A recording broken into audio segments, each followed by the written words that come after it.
The views and opinions expressed on any program are those of the producers and/or the persons appearing on the program and do not necessarily reflect the views and opinions of FRC Media, Bristol Community College, or the City of Fall River.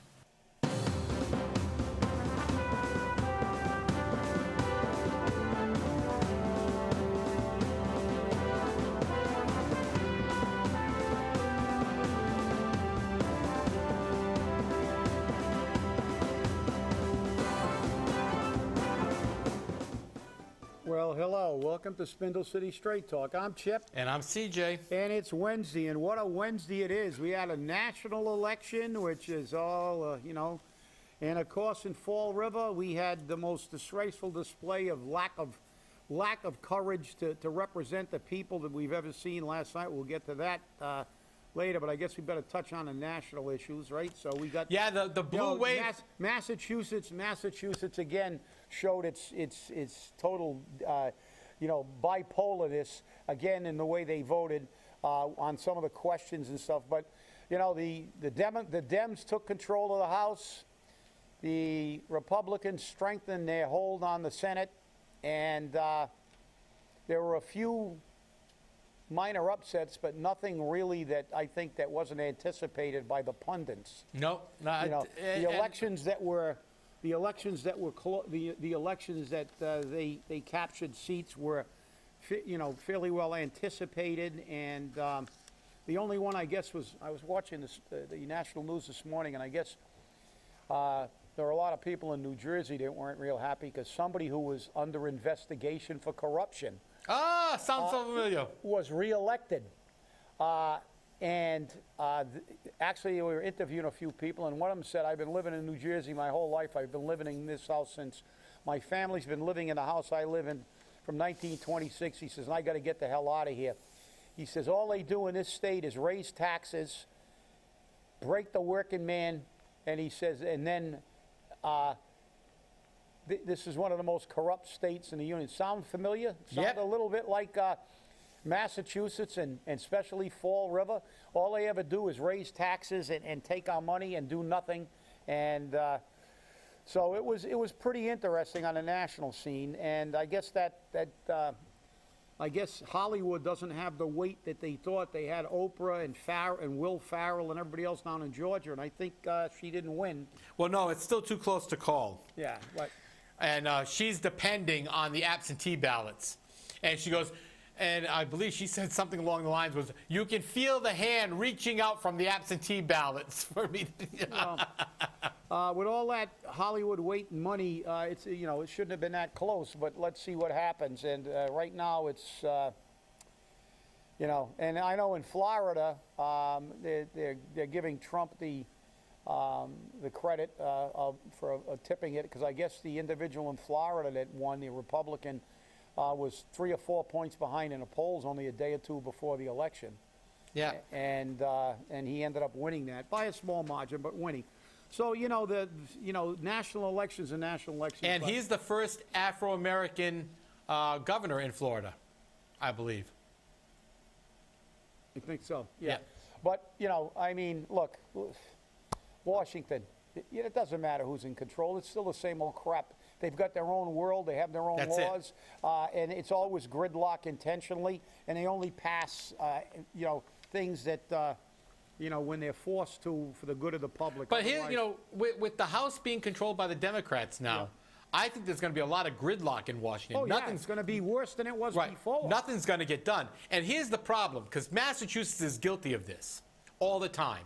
Every one of you Massachusetts Democrats, this is your fault, okay? You keep re-electing the same people over and over again, expecting them to do something different. They're not going to do something different. Which is the definition of what? Insanity. There you go.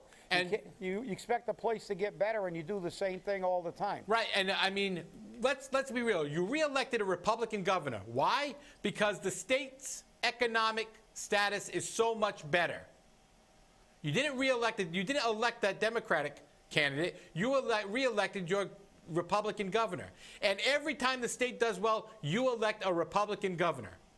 Doesn't that send you a message as a voter? Doesn't that say something to you? I'm not saying I'm Democrat or Republican, but really, when you step outside of your comfort zone and vote Republican, things seem to turn around. And it's because it's somebody new. It's not the same old, same old. Yeah, well, you know, the fact is that that's the problem. The people are, the people just, you know, Goebbels was right. You know, Joseph Goebbels was right. You tell a lie, you know, a big enough lie long enough, they'll believe it. And, you know, the Democratic legislature has always loved to give away money to people and raise taxes and give themselves pay raises. And they stick the state into, you know, into financial disrepair, all under the guise of, oh, we're for you, we're for the people, we're for this, and then they're not for the people. Then you stick in a Republican who's fiscally conservative, and the state begins to turn around. So, but they leave these people in who con them. Just look at what big money did with Question 1. Question 1 got disseminated. Right, exactly. Now, it was about working people and about your own personal health care. But big money, the CEOs and the boards of directors of all these major hospitals that don't want to spend your money making sure you've got a nurse, conned you with statistics that were flawed. And I went to a meeting, I think 2 days before the election, of the State Association where they went over those numbers, and those numbers were total crap. And they bought your vote. They pulled a Goebbels. They convinced you dummies to vote against yourself, to vote against your own health care, to vote against the working people, the nurses on the front lines that give you nursing care with their garbage. And you got a place like Charlton that spent $2 million on a FOIA, but they say they're nonprofit. What does the board of directors get? Who's the lowest paid guy in the board of directors? $500,000? More than that. More than that, most likely today. I haven't checked in a while. Probably the chairman's getting $1 million a year. A little more than that. But we don't want to pay. So with that, I just have to do this because, you know, this is one of my favorite books, and it's old and it's ancient. And if you can get it, please get it. It's probably available. It's called Labor's Untold Story. Fall River's mentioned in here quite a bit because it's about poor people. So we're in here a lot. I can give you the page numbers, but it's irrelevant. A great exercise in understanding the reality, how they screw over poor people all the time. Now, this is a quote, and I'm going to read this verbatim from this book. And I want to let you know that this was made in the late 1800s, not in the 1900s or the 2000s. And let's see how much it's changed since then. But they were a little bit more. They weren't worried about being politically correct. They didn't care. They had the arrogance of power. And this is it. So it was that the wealthy Frederick Townsend Martin frankly declared, quote, "It matters not one iota what political party is in power or what president holds the reins of office. We are not politicians or public thinkers. We are the rich. We own America. We got it. God knows it. But we intend to keep it, if we can, by throwing all the tremendous weight of our support, our influence, our money, our political connections, our purchased senators, our hungry congressmen, our public-speaking demagogues into the scale against any legislature, any political platform, any presidential campaign that threatens the integrity of our estate." They bought government in the 1800s, and they're still buying it. And then what's even scarier now, they're buying the voters. And Question 1 was a classic example. They conned working people into voting against something that was in their best interest, in their health care and for working people. So if I lack confidence in the electorate, yeah, you know, I do, because as one of my college professors once said, America's greatest strength is its greatest weakness. He said, everybody gets to vote, and he said, you cast a vote based on studying issues, and somebody will get a chow mein sandwich. He didn't say chow mein sandwich, I'm paraphrasing, but basically they can con people with marketing gimmicks and stuff like that. And all you got to do is look around at political shenanigans, and you know, so it's a travesty. But I guess we've got a something else here. A little thing from the campaign finance office of campaign. Oh, yes. Oh, yeah. It's now official. It is official. The campaign, this was a email sent to the law offices of Greenberg Traurig LLP, 1 International Place, Suite 2000, Boston, Mass. This is the mayor's legal counsel. Don't ask how we got it. We can't say. But it was sent to a member of the legal team, Mark A. Bartholomew, it looks like. And the letter from Maria Cronin, who is the legal counsel from the Office of Campaign and Political Finance, states the following. Hi, Mark. We had a chance to discuss further the arguments you prescribed during our conversation on Monday. As Mike said at that time, that must be Mike Sullivan, who is the director of OCPF, while we are sympathetic to the position you and Mayor Correia are in, OCPF has determined that the federal criminal matter currently pending is a primarily personal criminal matter. We're unrelated to Mayor Correia's actions as a public official. Therefore, the legal defense fund should not be used at this time to defend the federal criminal action currently pending. However, funds in the segregated fund account may be used to pay legal bills incurred prior to the indictment being handed down, as you and Mayor Correia had a good faith belief that the charges being investigated at that time may have been related to his actions as a public official. Furthermore, should circumstances change or additional charges be brought relating to his official actions, our office would be happy to reconsider this determination. If I can be of any further assistance, please do not hesitate to contact me. Best, Mora. Can't use the money, Mr. Mayor. Well, let's get a third mortgage on the house because it's going to cost some money. So again, but the mayor can't protest this finding because he's asserted all through the process. That's right. That he's innocent. That's got nothing to do with his job. His job. So, again, well, you know, there are pros and cons to everything. But now let's go to that travesty, that spineless, that display of why there's only about 3 councilors that should remain in their seats next November. You know, and I never thought I'd say this, but you know, I disagree with every vote that Steve Camara took last night and his behavior, and I very rarely agree with any position he takes. But I've got to give him kudos for being consistent. He was the only one consistently wrong, in my opinion, and consistently not representing the best interest of the people. But what happened last night is just mind-boggling. So let's go over this quickly. Let's see if we get the first one, which was the question. The first one was to remove the mayor. But under 3-8. Okay, but let's do this in order. Okay, the first one was to remove the mayor, and the vote was 5-4, 5 against. 4. So all these people that were talking about, you know, we'll see at the next vote how they said they felt, are now saying that, you know, they're not going to vote. Why?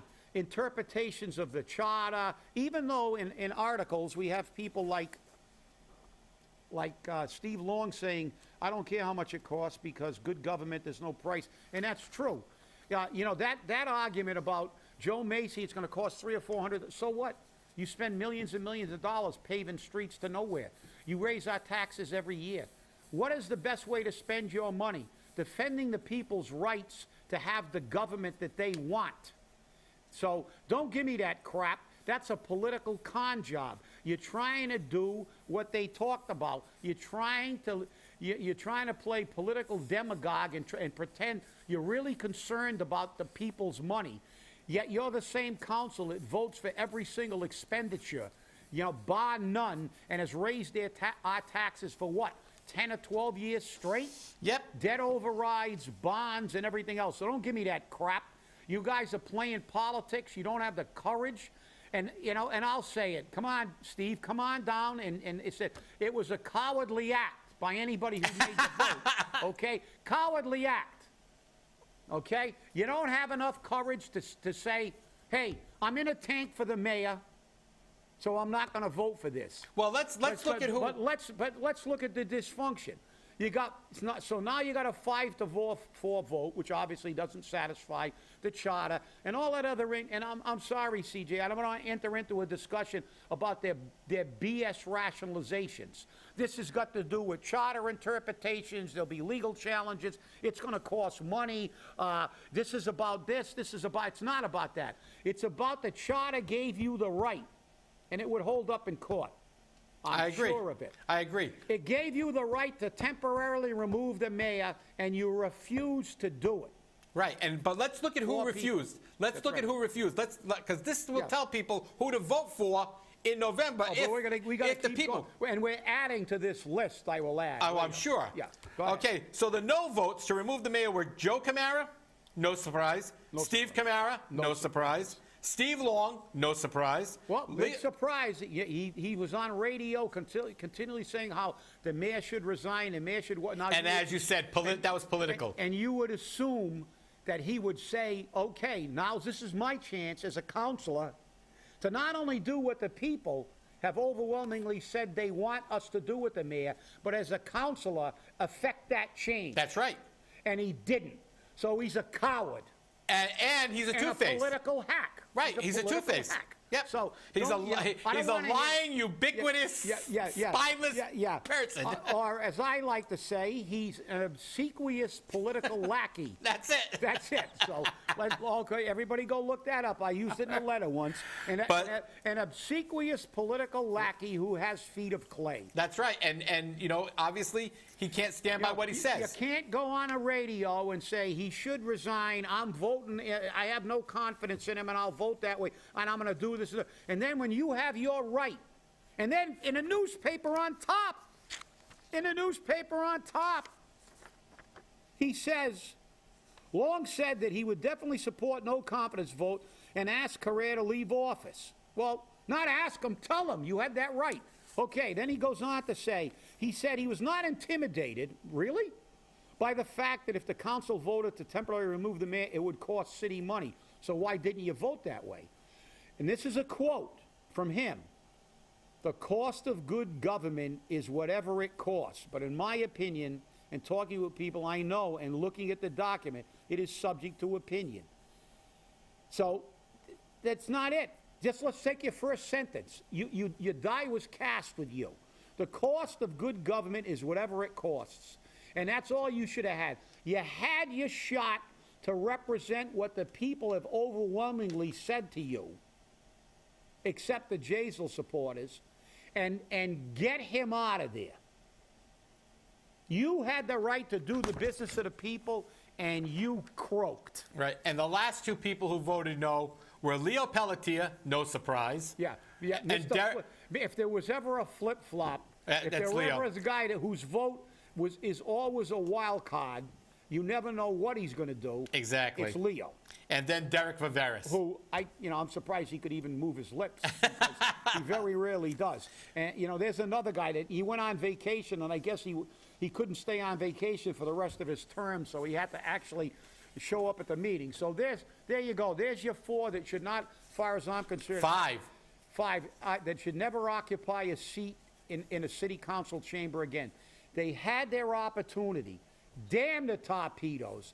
Damn the costs. You really want to? Now we just said the mayor can't use his money. Who's going to fund this? The mayor going to fight this? Joe Macy with his 100, maybe he can donate his salary. Yeah. And his big pay raise. They're going to, the mayor, he doesn't work for the mayor supposedly, although they did rule that. He's supposed to be the city corporation council. They got a right to do it. That'd uphold. The right of the people is sacred in this nation, or supposedly so, according to the state constitution, the United States Constitution. You would prevail in court, and I don't give a damn how much it costs. I'll pay taxes for that fight. I'll pay taxes for fire. I'll pay taxes for police. I'll pay taxes for education. But I don't like paying taxes to pave Steve Camara's street. I don't like to pay taxes to elongate how much we're going to pay and campaign people and CPA money given to political insiders. Like the book says, we don't care one iota who's in office or what party they're in. We're rich and we own the government, and they still own the government. That's true. That's absolute BS. We should have 1995 again, and I'm reminding Steve Camara that. That's when he got bounced with 4 other councilors when they were running a council like, as they were called then, the Portuguese Mafia. And they were just running roughshod over the will of the people. You councilors had the right at that meeting to do the business of the people. The people in this city, by an overwhelming majority, have said they want this guy gone. They're running a recall. You had the right to temporarily get him out of there. And you didn't do it. So let's go to part 2. First, we got a 5-4 vote. Five people, 5-4, gutless wonders, not to do their job as our representatives. Then we went to the second vote, which was no confidence. No confidence. That was an 8-1 vote in favor. 8-1 vote with one person. Guess who? Guess who? Steve Camara. The professional contrarian. Yeah. So but 8-1. Now let's remember this now. So let's just remember this. 4 of the 5 people who didn't vote to remove the mayor now said they had no confidence in him. Is there something wrong with that? I don't know. Does that make any sense to you, CJ? A little bit. A little bit? Just a little bit. Just a little bit. You're going to have to explain that later when we get to the third part, because I'm going to give you my analogy. Okay. No, my thing about this is this, okay? They want to say that they don't have any confidence in the mayor, but no buts. We have no ability, we have no backbone, no spines to say, Mr. Mayor, get out. No. Well, okay. Now let's go. And this vote here is totally to make it look good for them. That's right. This is a political vote. Because I'm going to tell you why. This is how ludicrous this vote is. Now let's go to the third vote. That was to request to resign. Request to resign. 6-3. 6-3. So. And the no votes were Joe Camara, Steve Camara, and Leo Pelletier, who were already in that group of get them out of there. That's right. Now let's look at these votes. And I'm going to take them out of order because they took them in the order of first dealing with the charter. But let's put this in an analogy. And I know a lot of people don't like my analogy. They're a little too graphic for some people. Okay, we got a mayor. We're taking a vote. So let's make this analogy. You're sitting in a conference room in a hospital. CJ, you'll like this analogy because you're a nursing professional. You listening now? Yes, I am. Okay. Now, we vote 8-1. That's the no confidence vote. But now we're voting. We vote 8-1 that the patient's got cancer. We got one person who obviously went drinking the night before and can't identify it's cancer. You know, or he got his street paved. So he's saying, no, I don't believe he's got cancer, so we're going to deny him care. We're going to deny care. And the patient they're denying care to were the citizens of Fall River. So now we've got 8 people that say we got cancer. Then we have a vote to remove that cancer. That's Section 3, Article 8 of the thing. You have the right to temporarily remove. But let's say you have a right to remove that cancer. Now, you've just determined you have a cancer. But now, 5 of you vote not to remove the cancer. And you have the authority to do so. That just doesn't make any damn sense. And then you go on to say that you won't even ask the cancer voluntarily to leave. And 3 of them did that. Even though 2 of those 3 said that, agreed that they had cancer. So that vote made no sense except political expediency, lack of courage, and why Fall River is Fall River. It is Fall River because this is the kind of government you continue to elect. You continue to elect them. They come back. They're like bad pennies.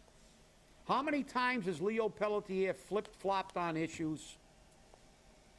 They threw him out, he came back. They threw him out, he came back. They threw him out, he comes back. Steve Kamara got booted in '95 for behaving fundamentally exactly the way he's behaving during this thing. But he's back.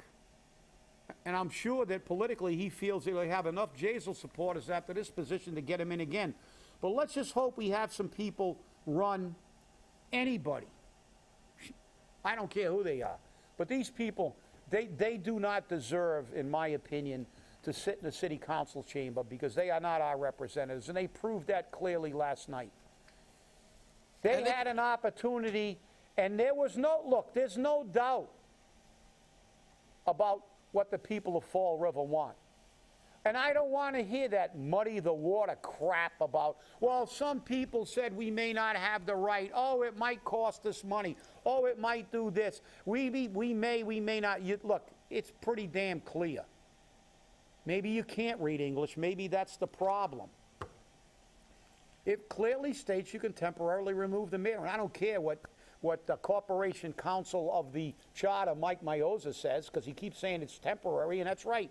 Nobody's questioning that it's a temporary removal. But we're getting rid of the cancer until the thing's adjudicated. And guess what? If he's found innocent, he can come walking right back in.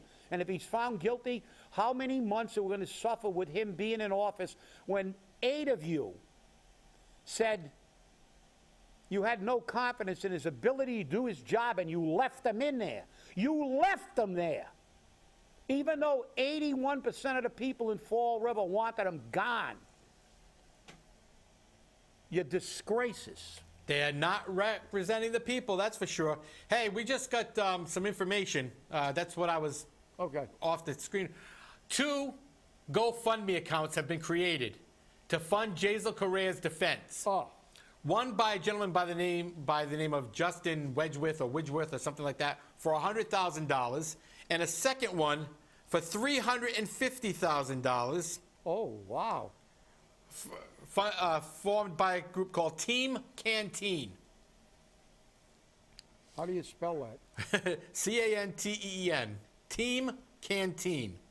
They want $350,000 goals. So far, it hasn't raised any money. But here's the problem. The mayor can't do that, and he couldn't take that money from you anyhow, because that could be constituted as a bribe. Yeah, and we'll see how this Wedgeworth is. Is he another entrepreneur like the citizens? I'm not sure who he is. I'm an entrepreneur. He's a Facebook warrior. Yeah, and it's probably a fictitious name. So. Maybe, but the thing is that with these 2 GoFundMe accounts that they're out there, so far there's been no money donated to them. People need to really be careful because, again, you don't know if this money's going to actually go to the mayor or not because none of it says Jasiel Correia on it. Maybe it's a GoFundMe to the Dominican Republic vacation. That could be for anything. But the thing is that the only way the mayor can get money from the people for his legal defense is to have it deposited into his legal defense fund. That's it.